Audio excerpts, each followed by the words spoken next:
ನಿಮ್ಮನ್ನೆಲ್ಲ ಪ್ರಾಮಾಣಿಕಗೊಳಿಸ್ಕೊಂಡು ಹೋಗುವಂತ ಕೆಲಸ ನಂದು, ನಿಮ್ಮ ಋಣ ನನ್ನ ಮೇಲಿದೆ. ಅದನ್ನ ಪ್ರಾಮಾಣಿಕವಾಗಿ ಉಳಿಸ್ಕೊಳ್ಳೋ ಕೆಲಸವನ್ನ ನಾವು ಮಾಡ್ತೀವಿ ಅಂತ ಹೇಳ್ತಾ, ಇವತ್ತು ಏನು ನಾವು ಪದೇ ಪದೇ ನಾನು ಯಾಕೆ ಸಂವಿಧಾನದ ಬಗ್ಗೆ ಮಾತಾಡ್ತಾ ಇದ್ದೀನಿ ಅಂತ ಹೇಳಿದ್ರೆ, ಒಂದು ಆ ಗ್ರಂಥದ ಬಗ್ಗೆ ನಾವು ಎಷ್ಟು ಬಣ್ಣಿಸಿದ್ರು ಸಾಲದು. ಇವತ್ತು ನಾನು ಸಂಸತ್ ಸದಸ್ಯನಾಗಿ ಹೋದ್ಮೇಲೆ ಸಂಸತ್ನಲ್ಲಿ ಒಂದು ವಿಶೇಷವಾದಂತಹ ಅಂಬೇಡ್ಕರ್ ಸಾಹೇಬ್ರದೇ ಒಂದು ಗ್ರಂಥಾಲಯ ಇದೆ. ಆ ಗ್ರಂಥಾಲಯಕ್ಕೆ ಹೋದ್ರೆ ಗೊತ್ತಾಗ್ತದೆ ಅವ್ರು ಎಂತ ಅಪ್ರತಿಮ ನಾಯಕರು, ಅವ್ರು ಎಷ್ಟು ಸಾಧಿಸಿದ್ದಾರೆ, ಎಷ್ಟು ಸಾಧನೆ ಮಾಡಿದ್ದಾರೆ, ಇಡೀ ಪ್ರಪಂಚಕ್ಕೆ ಸಾರಿದ್ದಾರೆ ಅನ್ನೋದನ್ನ ನಾವು ನೋಡ್ಬೇಕಾಗ್ತದೆ. ಅದನ್ನ ನಾನು ತಿಂಗಳಿಗೆ ಒಂದು ಪುಸ್ತಕ ಅಥವಾ 15 ದಿನಕ್ಕೆ ಒಂದು ಪುಸ್ತಕ ಓದಿದ್ರು ನಂದು 5 ವರ್ಷ ಅವಧಿನೇ ಮುಗ್ದೋಗ್ತದೆ. ಅಷ್ಟು ಸಾವಿರಾರು ಪುಸ್ತಕ ಅಂಬೇಡ್ಕರ್ ಸಾಹೇಬ್ರ ಮೇಲೆ ಇದೆ.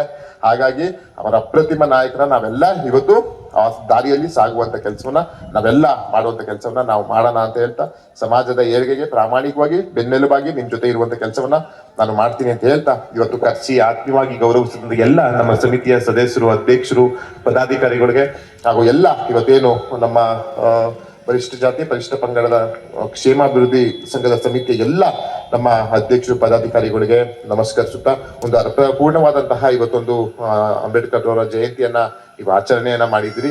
ಇದೇ ರೀತಿ ಮುಂದಿನ ವರ್ಷ ನಾನು ನಿಮ್ಮೆಲ್ಲರಿಗಿಂತ ಮುಂಚಿನ ಕಾರ್ಯಕ್ರಮಕ್ಕೆ ಬಂದು ಆಸೀನಕ್ಕೆ ನಾನು ಪ್ರಾಮಾಣಿಕ ಪ್ರಯತ್ನ ಮಾಡ್ತೀನಿ. ಕಳೆದ ವರ್ಷನೂ ಸಹ ನೀವು ಕರೆದಿದ್ರಿ, ನಾನು ಕಾರಣಾಂತರಗಳಿಂದ ಕಳೆದ ವರ್ಷ ನಾನು ಬಂದಿರ್ಲಿಲ್ಲ. ಮುಂದಿನ ವರ್ಷ ನಾನೇ ಜವಾಬ್ದಾರಿ ತಗೊಂಡು ಅದ್ದೂರಿಯಾಗಿ ಇನ್ನೂ ಜೋರಾಗಿ ಮಾಡುವಂತ ಕೆಲಸವನ್ನ ಜವಾಬ್ದಾರಿ ತಗೊಂಡು ನಾವೆಲ್ಲ ಸೇರಿ ಮಾಡ್ತೀವಿ ಅಂತ ಹೇಳ್ತಾ, ಇವತ್ತು ಕರ್ಸಿ ಆತ್ಮೀಯವಾಗಿ ಗೌರವಿಸಿದಂತ ಎಲ್ರಿಗೂ ನಮಸ್ಕರಿಸುತ್ತಾ ನಾನು 2 ಮಾತನ್ನ ಮುಗಿಸ್ತೀನಿ. ಎಲ್ರಿಗೂ ನಮಸ್ಕಾರ.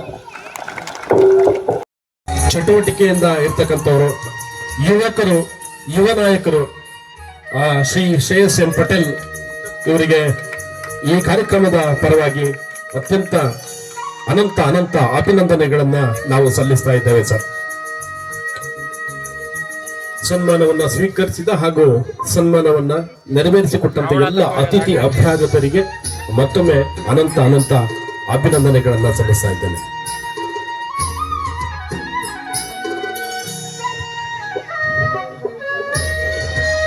ನಮ್ಮ ಆನಂದ್ ಮಾಸ್ಟರ್ ಮತ್ತು ಶಂಭು ಶರ್ ಅವರು ವೇದಿಕೆ ಮುಂಭಾಗ ಬರಬೇಕು. ಅವರಿಗೆ ನಮ್ಮ ಕಡೆಯಿಂದ